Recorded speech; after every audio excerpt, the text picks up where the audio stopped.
Halo bosku, selamat datang di channel saya. Semoga kabarnya baik-baik saja. Oke, yang belum tahu, channel ini membahas alur film dengan singkat. Film yang saya bahas adalah film Alparslan, Buyuk Seljuk. Alparslan sendiri adalah putra dari Kagribe, salah satu penguasa Kurosan. Di episode pertama diperlihatkan Alparslan dan saudaranya sedang melakukan permainan kokboru di hari Nafruz. Permainan itu pun dimenangkan oleh Alparslan. Sementara di istana, Sultan Turul akan mengumumkan hak ahli warisnya. Namun sebelum pengumuman tersebut, terjadi insiden penyerangan yang dilakukan oleh pasukan Salib. Pasukan Salib menyerang perbatasan Anatolia di Vaspurakan yang dipimpin oleh Yanis, anak dari Tekfur Kaufmanos. Mendengar penyerangan tersebut, Sultan Turul mengirim perintah untuk membalas perbuatan Yanis. Sementara itu, saudari perempuan Alparslan datang di suku beserta Emir Bozan yang disambut dengan baik. Tak lama kemudian, seorang utusan dari istana datang dan membawa surat perintah. Kagribe langsung menyuruh utusan tersebut membacakan isi surat itu. Sang utusan pun membacakan isinya. Sultan Turul menugaskan untuk melakukan pembalasan.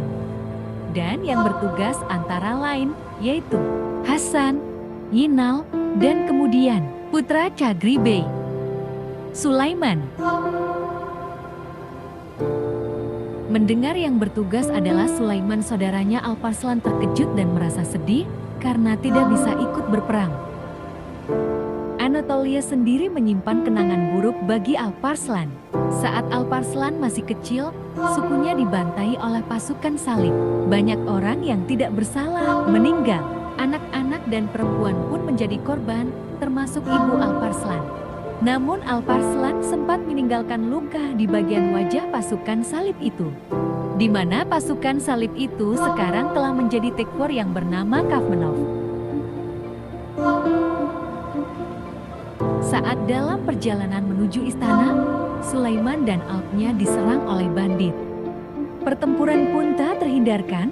Dengan jumlah yang sedikit, Sulaiman tertekan. Imbasnya, saudara dari Hasan yaitu Erbaskan hampir terbunuh. Untung saja, Alparslan datang tepat waktu dan menyelamatkan Erbaskan. Setelah pertempuran selesai, Alparslan menangkap salah satu bandit dan membawanya ke istana untuk diinterogasi. Saat tiba di istana, Alparslan menginterogasi bandit tersebut, namun hasilnya tidak memberikan jawaban. Menurut Alparslan, bahwa busur panah yang dibawa oleh bandit itu terbuat dari pohon yang ditanam di sekitar Ghazni. Setelah mendengar yang dikatakan Alparslan, Sultan Turul memerintahkan untuk mencari tahu siapa di balik penyerangan tersebut. Saat dalam perjalanan pulang, Alparslan melihat kuda yang berlari menuju hutan, lalu ia pun mengejarnya. Kemudian, kuda itu pun berhenti di tengah hutan dekat sumur. Saat mendekati kuda itu, terdengar suara dari dalam sumur meminta tolong. Alparslan mencoba mendekati sumur tersebut dan terlihatlah seorang wanita cantik berambut panjang. Kemudian Alparslan menolongnya agar bisa keluar dari dalam sumur. Melihat Alparslan seorang diri, pasukan Salib pun langsung menyerang Alparslan. Sesaat kemudian para Alparslan datang dan pertempuran pun dimenangkan oleh Alparslan. Melihat wanita itu pingsan, Alparslan membawanya ke suku untuk diobati. Sehari kemudian wanita itu pun sadar dan merasa sehat, lalu Ibu Akinai memberikan pakaiannya. Karena belum tahu siapa nama wanita itu, Ibu Akinai langsung menanyakannya. Wanita itu pun menjawab, "Nama saya Akca." Kemudian Akka Hatun menemui Alparslan untuk berterima kasih dan memberikan salep untuk Karabe yang terluka. Alparslan sempat terdiam saat melihat Akka Hatun dengan kecantikannya yang memakai pakaian berbeda. Setelah itu Alparslan pergi ke saudari perempuannya di Basehri untuk menanyakan atas penyerangan kemarin. Mendengar apa yang dikatakan Alparslan, saudari perempuan Sefer pun terkejut dan kaget. Namun Emir Bozan seperti biasa saja, Emir Bozan akan melakukan penyelidikan atas penyerangan tersebut. Sementara itu, tim pengintai yang ditugaskan oleh Sultan mendapat penyergapan di tengah jalan. Pasukan salib yang dipimpin oleh Yanis langsung menyerang Sulaiman dan Hasan serta Alpnya. Sulaiman dan Hasan terus melawan pasukan salib dengan gagah dan tanpa kenal lelah. Yanis yang mulai kewalahan menghadapi Sulaiman akhirnya melarikan diri, namun Hasan berhasil membuat Yanis kembali bertarung.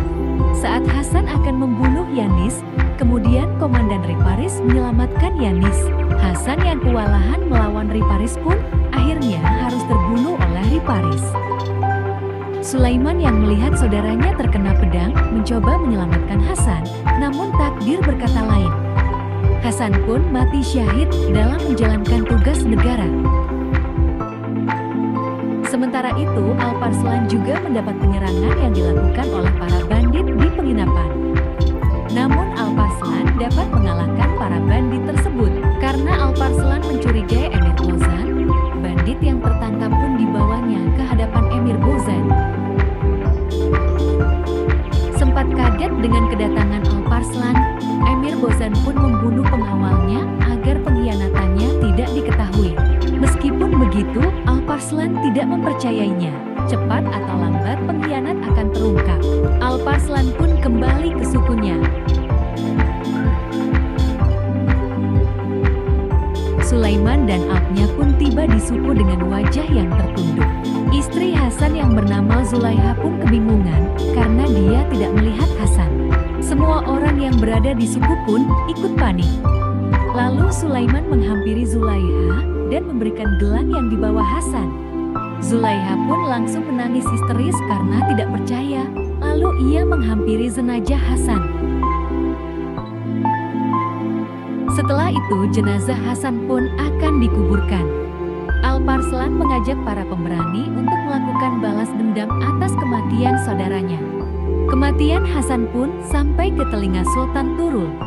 Sementara itu di Kastil Ani, Tepfur Kofmenos marah terhadap Yanis karena telah membunuh Hasan keponakan Sultan Turul. Tak hanya Tepfur, Komandan Dukas pun ikut marah atas apa yang terjadi.